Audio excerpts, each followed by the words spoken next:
Flight வந்து கீழே இறங்கும் பொழுது ஃப்ளைட் மீது லேசர் லைட் அடிச்சிருக்கிறாங்க.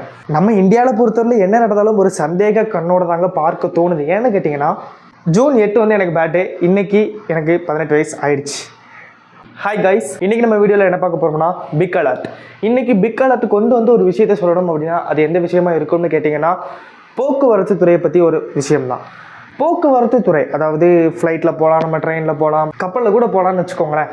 இந்த 3 வழித்தடங்கள்லையுமே ஒரு மிகப்பெரிய சிக்கல் வந்து நிலவிக்கிட்டே தான் இருக்குது. ஒரு குரூப் வந்து இதுக்குன்னே இருந்துக்கிட்டே இருக்கிறாங்க. எப்படி ட்ரெயினை கவுக்கலாம், எப்படி ஃப்ளைட்டை வெடிக்க வைக்கலாம், எப்படி வந்து கப்பலில் தீயை பற்ற வைக்கலாம், இதெல்லாம் பார்க்கும் பொழுது ஒரு டீம் இருக்கிறாங்க. அது வந்து ஓகே, அந்த டீமை நம்ம என்ன நினைச்சாலும் எதுவுமே பண்ண முடியாது, கவர்மெண்டால் மட்டும் தான் ஏதாவது பண்ண முடியும். ஆனால் விளையாட்டுத்தனமாக நம்ம செய்கிற சில தவறுகள்னால கிட்டத்தட்ட 200-300 உயிர் ஒரு ஆபத்தில் மேலே அந்தரத்தில் தொங்கிட்டு இருக்கு அப்படிங்கிறத நீங்கள் எல்லாரும் ஞாபகம் வச்சுக்கணும். அப்படிங்கிறதுக்காக தான் இந்த ஒரு அவேர்னஸ் வீடியோ வந்து நான் ரெடி பண்ணுறேன். என்னன்னு கேட்டிங்கன்னா, லாஸ்ட் 1 வீக்கில் மட்டுமே ஃப்ளைட்டை கவுக்க 3 தடவை முயற்சி நடந்திருக்கு. ஃப்ளைட்டை கவுக்கிறதுக்கான முயற்சி அப்படின்ட்டு கேட்டிங்கன்னா சத்தியமாக எனக்கு தெரியாது. ஆனால் ஒரு விளையாட்டுத்தனமாக கூட சிறுவர்கள் கூட இந்த விஷயத்தில் ஈடுபட்டிருக்கலாம். ஆனால் இது எவ்வளோ பெரிய ரிஸ்க்கான விஷயம் அப்படிங்கிறத பற்றி உங்கள்கிட்ட நான் இன்றைக்கி சொல்ல போகிறேன். வாங்க வீடியோக்குள்ளே போகலாம். உங்களில் ஒரு நான் ரிப்போர்ட்டர் பிரேம்குமார்.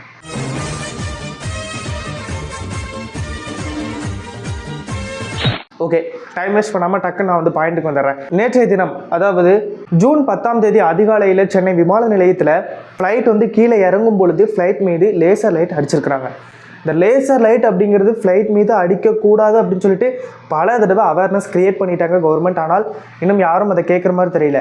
சீரியஸாகவே இதுக்குன்னே ஒரு குரூப் ரெடி ஆகி ஃப்ளைட்டை கவுக்கணும் அப்படிங்கிற முயற்சியில் லேசர் லைட் அடிப்பாங்க, அது வேறு விஷயம். ஆனால் சின்ன பையங்க, இந்த மாதிரி சிறுவர்கள் எல்லாம் சேர்ந்து சும்மா ஒரு விளையாட்டாக போய் ஃப்ளைட்டில் லேசர் லைட் அடிக்கிறது, ஃப்ளைட் இறங்கும்போது லேசர் லைட் அடிக்கிறது, என்னடா ஒரு சாதாரண லேசர் லைட் தானே, இதில் என்ன ஆகிற போகுது அப்படின்னு நீங்கள் கேட்டிங்கன்னா, நம்மளும் பார்க்குறதுக்கு அது சாதாரண லேசர் லைட்டாக தான் இருக்கும். ஆனால் அங்கே ஃப்ளைட்டில் அங்கே இருந்து பார்க்கும் பொழுது ஒரு டிஸ்ட்ராக்ஷன் கிடைக்கும் பைலட்டுக்கு.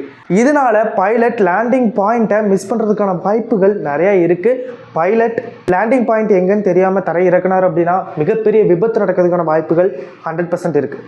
இதனால தான் ஃப்ளைட் இறங்கும் போது, லேண்டிங்கில் இருக்கும்போது லேசர் லைட் அடிக்காதீங்க அப்படின்னு சொல்லிட்டு அவேர்னஸ் க்ரியேட் பண்ணுறாங்க. இது தெரியாமல் சின்னோண்டு லேசர் லைட் தானே, ஃப்ளைட் வருதுப்பா, நான் என்னோடய லேசர் லைட்டில் ஃப்ளைட்டில் அடித்து காமிக்க பாரு அப்படின்னு சொல்லிட்டு ஒரு 100-200 லேசர் லைட்டை வாங்கி ஃப்ளைட்டில் அடிக்கிறது. இந்த மாதிரி தவறுகளை தயவு செஞ்சு பண்ணாதீங்க. ஏன்னா ஒரு ஃப்ளைட்டில் கிட்டத்தட்ட 300 உயிர் 400 உயிர் மேலே பறந்துட்டு இருக்கலாம். நீங்கள் செய்கிற ஒரு சின்னோண்டு தப்புனால அந்த உயிர்கள் போகிறதுக்கு நீங்கள் ஒரு காரணமாக இருந்துடக்கூடாது அப்படிங்கிறதுக்காண்டி தான் நான் இதை சொல்லிட்டு இருக்கேன். இதுக்குன்னே ஒரு டீம் ரெடி பண்ணி ஃப்ளைட்டை கவுக்கணும் முயற்சியில் ஈடுபடுவாங்க, அதெல்லாம் கவர்மெண்ட் பார்த்துக்கிடுவாங்க. ஆனால் நம்ம ஒரு சின்ன அவேர்னஸ் க்ரியேட் பண்ணிக்கிட்டு தான் இருக்கணும். ஏன்னா லாஸ்ட் 1 வீக்காக பார்த்தோம்னா இது 3வது சம்பவம். சென்னையில் ஒன்று, மதுரையில் ஒன்று, திருச்சியில் ஒன்று அப்படின்னு சொல்லிட்டு பிரித்து ஃப்ளைட் லேண்டிங் ஆகும்போது லேசர் லைட்டை அடிச்சுக்கிட்டே தான் இருக்கிறாங்க. ட்ரெயின் வரும்பொழுது கற்களை அடிக்க வச்சு ட்ரெயினை கவுக்கிறதுக்கான முயற்சியில் ஈடுபட்டுக்கிட்டு தான் இருக்காங்க. இன்னைக்கு, அதாவது ஜூன் 11ஆம் தேதி இன்னைக்கு என்ன நியூஸ் கிடைச்சிருக்குன்னா, கேரளா பக்கத்தில் நடுக்கடலில் ஒரு சரக்கு கப்பல் தீ விபத்தாகி வெடிச்சிருக்கு. அந்த தீயை அணைக்கிற முயற்சியில் இப்போ கப்பற்படை ஈடுபட்டு இருக்காங்க. என்னடா இது, ஒரு டிரான்ஸ்போர்ட்டில் இவ்வளோ பிரச்சனைகள் வந்துக்கிட்டே இருக்குது. இந்த சரக்கு கப்பல் விபத்து அப்படிங்கிறது ஒரு 2 வாரங்களுக்கு முன்பாகவும் கேரளா பக்கத்தில் நடந்துச்சு. கண்டெய்னர் வந்து கவுந்துச்சு, நிறைய ரசாயன கழிவுகள்லாம் வெளியேறிச்சு அப்படின்லாம் சொல்லிட்டு இருந்தாங்க. அதனால மீன்கள்லாம் செத்துச்சு அப்படிலாம் சொல்லிட்டு இருக்காங்க. இந்த சரக்கு கப்பல் விபத்து அப்படிங்கிறது நம்ம இந்தியாவில் பொறுத்தவரை என்ன நடந்தாலும் ஒரு சந்தேக கண்ணோட தாங்க பார்க்க தோணுது. ஏன்னு கேட்டிங்கன்னா, இன்சூரன்ஸ்க்காக இதை பண்ணியிருக்கலாம் அப்படின்னு சொல்லிட்டு நிறைய பேர் விமர்சகர்கள் விமர்சிச்சுட்டு இருக்காங்க. ஆனால் இன்சூரன்ஸுக்காக இப்படி இல்லாமடா பண்ணுவாங்க அப்படின்ட்டு தோணுது. ஓகே ரைட், என்னன்னு தெரியாத விஷயத்தை பற்றி நம்ம ரொம்ப நோண்டக்கூடாது, அதை அப்படியே விட்டுருவோம். சரக்கு கப்பலும் விபத்தாக இருக்குது. விமானங்களில் 3 முறை இப்படி அடிக்கப்பட்டிருக்கு. கற்களை அடுக்கி ரயிலை கவுக்கிற முயற்சி அப்படிங்கிறது நடந்துக்கிட்டே தான் இருக்குது. இந்த மாதிரி ரயில்வே, உங்கள் வீட்டு பக்கத்தில் ரயில்வே ட்ராக்லாம் இருக்கலாம், அங்கே போய் கற்களை அடுக்கி வச்சு விளாண்டுட்டு அப்படியே போட்டு போயிடுறது.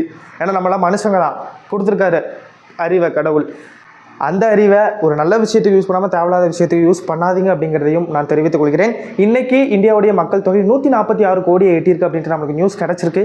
ஓகே, மக்கள் தொகை எப்படியும் அதிகரிக்க போகுது, அது நமக்கு நல்லாவே தெரிஞ்ச விஷயம் தான். எஸ் காய்ஸ், இந்த நேரத்தில் இந்த சமயத்தில் உங்கள்கிட்ட ஒரு முக்கியமான விஷயத்தை நான் ஷேர் பண்ண விரும்புகிறேன். என்னோட பர்சனல் ஜூன் 8 வந்து எனக்கு பர்த்டே. இன்னைக்கு எனக்கு 18 வயசு ஆயிடுச்சு. 18 வயசு ஆனோடனே நான் என்னெல்லாம் கனவு கொண்டு வச்சிருந்தேன்னா அதுக்கு ஒரு லிஸ்ட்டே போட்டு வைக்கிறாங்க. ஏன்னா 18 வயசு ஆனால் தான் இதெல்லாம் பண்ண முடியும் அப்படின்னு சொல்லிட்டு ஒரு க்ரைட்டீரியாவே இருந்துச்சு. இப்போ யூடியூப்பில் கூட 18 வயசு ஆனால் தான் வீடியோ போட முடியும்னா நான் இப்போலாம் நின்று பேசிகிட்டு இருக்க முடியாது.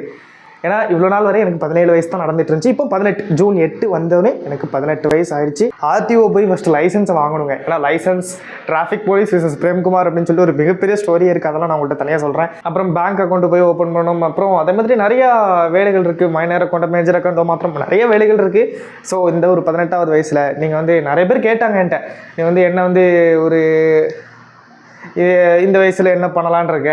எனக்கு என்னமோ 2025 அப்படிங்கிறது எனக்கான வருஷம் அப்படின்னு தோணுதுங்க. இந்த வருஷத்தில் நான் நிறைய பார்க்க போகிறேன் அப்படின்ட்டு தோணுதுங்க.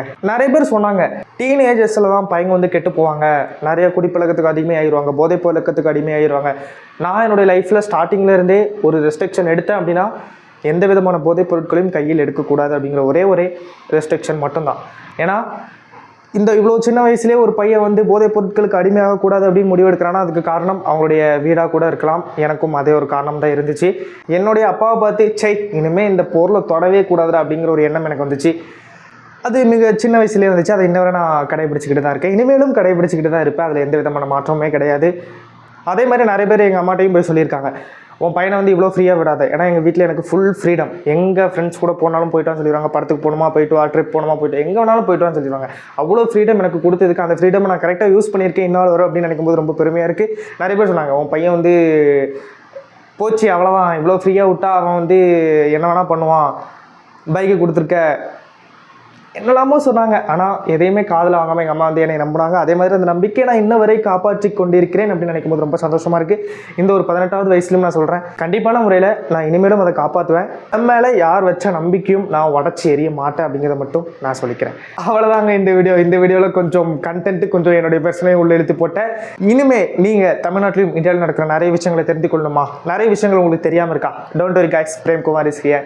சப்ஸ்கிரைப் பண்ணி வச்சுக்கோங்க, லைக் பண்ணியும் வச்சுருங்க. நிறைய வீடியோஸ் இது மாதிரி உங்களுக்காண்டி நான் கொண்டு வந்துகிட்டே இருப்பேன். நம்மளும் ஒரு பர்சனல் கனெக்ட்லையும் இருக்கலாம். ஸோ நம்மளுடைய பயணம் தொடர்ந்துகிட்டே தான் இருக்கும். நம்மளுடைய பயணத்தில் நீங்களும் ஒரு பயணி ஆகிறதுக்கு நம்மளுடைய சேனலை சப்ஸ்கிரைப் செய்து வச்சுக்கொள்ளுங்கள். நான் உங்களை அடுத்த வீடியோவில் சந்திக்கிறேன். Tata bye bye.